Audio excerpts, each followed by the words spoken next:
Dr. Sebi put together the new compound, such as the chelation 1. The chelation 1 is designed to enter the body and remove maximum amount of debris from the colon. The other one we put together is the electrocell. It's self-identity, self-explanatory.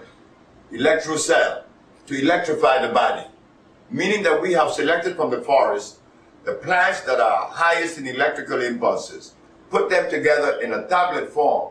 So as you begin to cleanse with the chelation 1, you're being nourished with the electrocell.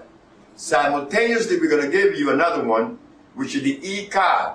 The E-card is to remove fluid from the system. Fluids from your system, unwarranted fluids. At the same time, simultaneously, nourishing the muscles. So the other one, which makes up the package of intracellular cleansing and rebuilding, is the central nerve system. That is the first system that gives way once acid enters the body. In strengthening these systems, we find that people with AIDS, diabetes, leukemia, sickle cell, in less than 48 hours begin to show you where their health has improved. And many who had AIDS, I have diagnostic sheet to show you, the world, that we have cured AIDS in 14 to 17 days. On the average, we cure AIDS 3 months, 90 days.